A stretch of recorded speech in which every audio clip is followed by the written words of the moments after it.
Hey guys, it's been a minute. I'm a little late with this video, about a week, and I need money. So like, you know, like and subscribe for more.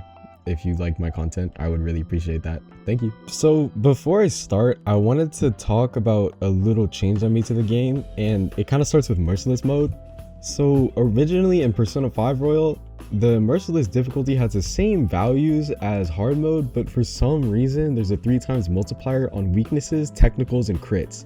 And I don't know why. It's a weird change. There's also a multiplier on money and XP gained from fights that's 1.2. Very odd.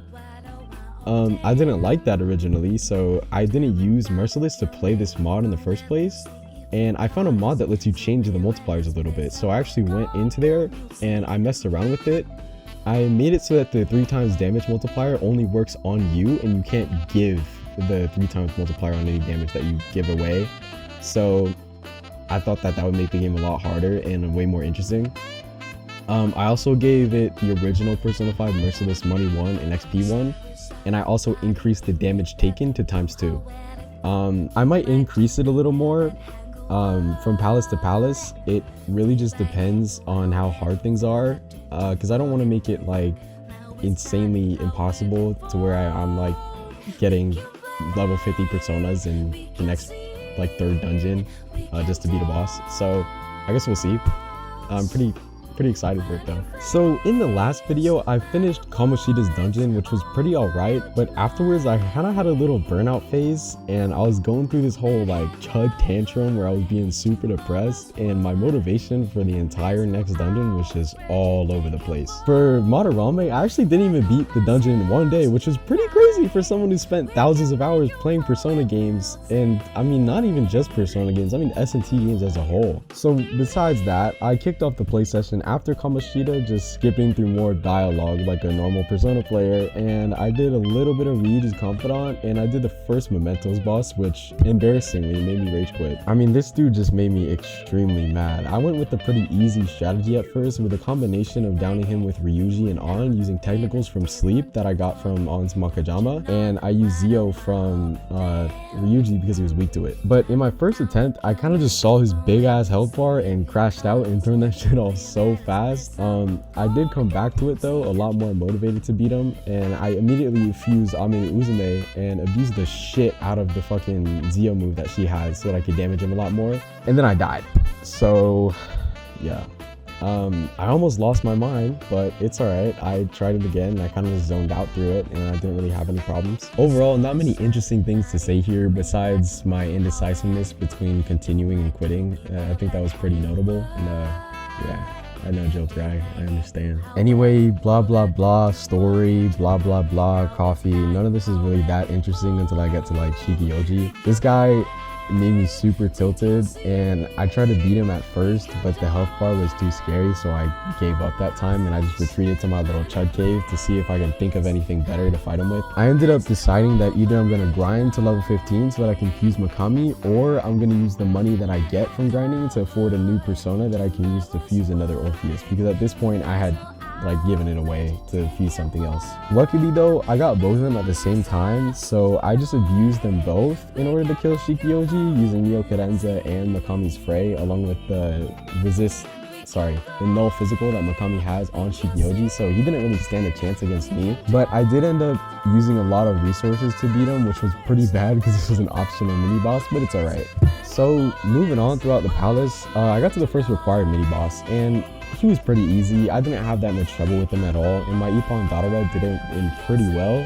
But then came along the actual Ippon Dadara mini boss, and this dude just had me insanely tilted because the amount of shadows he can make was super annoying. So I ended up choosing Kaguya, who has an extremely broken bless move that kind of functions similarly to Hasso Tobi that Yoshimitsu has because of how many hits it can do consecutively, and that just made it super easy to win the fight, and it also helped me through a lot of battles in the future too. Kaguya was a really good persona. The Monk of the Valley also had me pretty tilted, but I was able to push through. My resources were starting to thin out here though, so I was inclined to leave the palace, which is, again, crazy because I've never done that in the Persona game before. I went to Mementos and collected as much stuff as I could to come after him with, and I traded Jose for some items and also increased the item frequency within Mementos using the stamps that I had. I was getting a pretty big amount of items too just from driving around, so it was very much so worth it. Besides that, I just grinded a little bit and filled out my compendium up to the level that I was at, and I sold all the treasure that I had collected from Mementos for about like 40k yen, which was very useful. After I went back to the boss, I was able to squeeze out a little victory because Yusuke really just put belt to ass on him with Bufu, allowing for Joker to use a lot less SP and giving me a lot more resources to play around with. He did sneak out a little Magarula near the end though and took out Yusuke and On, but I had no more SP, so I kind of had to revive Yusuke just to kind of kill him off at the end. And a little side note, in my notes when I was playing this, I put, "This palace made me lose my goddamn marbled. I hated it so much," which was very interesting. I think that really puts into perspective how much I hated this. In hindsight, I don't really think I cared that much, but when I was writing the notes, I was just tweaking out of my mind, I guess. Well, here it is. Here's the climax of the palace, Madarame. And starting off, I rage quit. The man had way too much health. He did way too much damage, and I did not have enough patience for this. I was just done with that. I was telling myself I would not boot this game up again, of course, until I did. So basically this guy screwed me over no matter what I did, and I mean, after trying a few more times, I completely forgot originally about the mechanic where you could throw paint on him because I never used it in the first place, but that opportunity opened up a really easy way of beating the first phase, so I abused the fuck out of it. At this point in the fight though, when I found this, I wasted a lot of resources, so I was like, damn, I should just like see what I can figure out or what happens when I actually paint him, because I literally don't know. Using Kaguya's light arrows while he's in that state though did an insane amount of damage, and it also knocked all of them down so that you get an all-out attack on him. So after figuring all that out, I just killed myself and restarted so that I could just focus on making it to that part of the fight instead of like attacking him in the first place and then using all my resources and ended up dying. And honestly, it was pretty light when I did that because I could do a lot of damage and then some because I knocked him down, but also everyone also could hit weaknesses on him. So I could do quadruple baton pass and save SP from doing Kaguya's light arrows. I tried a few more times until I just gave up on fighting him with my current stuff, and instead I went back to Mementos. I had fused away all my Orpheuses up to this point, and I was too high level to fuse her again, so I wasn't really sure what to do because I didn't have Neo Cadenza, and that was like really carrying me throughout the previous sections of the game, and I felt like I couldn't really do much without it. Apparently I never saved her to my compendium either, so I couldn't buy it. I ended up doing a bunch of grinding instead, and I got around to level 19 so that I could fuse Floros and tried my luck again, but I just still couldn't do it. Eventually I got to the point where I just ran out of patience for the millionth time, and I was so tired of being tired that I just accepted my fate and took a break, not because I was being a bitch this time though, but just because I wanted to think outside of the game for a little bit. And then waking up the next morning, I just gave up and decided I'll try to fuse Orpheus again, but I had no luck and ended up using all my freaking money. So I just decided, screw it, I'll just buy her. And apparently the whole time I did save her to the compendium, but the game didn't put a price on her this time. I was under the impression that usually when you buy a DLC persona for the first time or when you fuse it, as soon as you put it into the compendium, it gets an actual price. But at this point, her price was still 0 yen. So whatever, I guess. I just continued to go fight Madarame. It took a few more tries, but eventually I was able to kill him. I did get him super low this one time, and then he killed me, which made me super mad, and I almost quit again, but I just pushed through. It was a little bit annoying because the whole time I only had 2 revive items to work with, so I wasn't having much fun while I was playing it, and it was very tedious.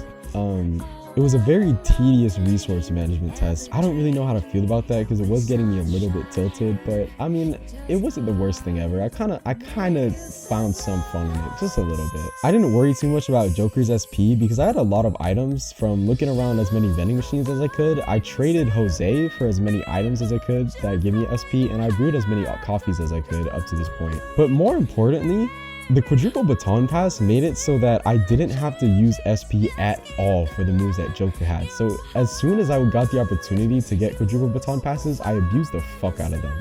But near the end, he started making a lot of defective copies, so I guess that was also pretty lucky. And I was able to get him down really low, but at that point, I was being super greedy and impatient, and I ended up letting Morgana die by accident because I just wanted to get him dead so badly. It wasn't too big of a deal, but I did have to waste a lot of SP items, and my strategy was done down to just using Augie with on this one ice Madarame that was still there. I was very lucky for him to still be there, so I guess that wasn't much of an issue. But I used Augie to knock him down and then get a baton pass and use Giant Slice with Floros. And Giant Slice has its own damage multiplier that it gets from baton pass that's on top of the damage multiplier that baton pass gives you by default. I could get pretty good hits on Madarame and kill him quickly before it became too much of a problem because of my lack of SP. I timed my final Neo Cadenza at the best moment I could think of and just kept doing baton pass Giant Slice until I could wiggle out that last bit of health that Madarame was clinging onto, and then finally I killed him. So for some closing thoughts, I mean, like, the dungeon was pretty hard. I did like playing it. I thought it was pretty lit. I definitely kind of felt like the health bar was starting to get more annoying than I thought it would be in the first place, but it was whatever. Looking back on it now in hindsight, I know I'm repeating myself, but looking back on it, it just didn't feel like it was that hard.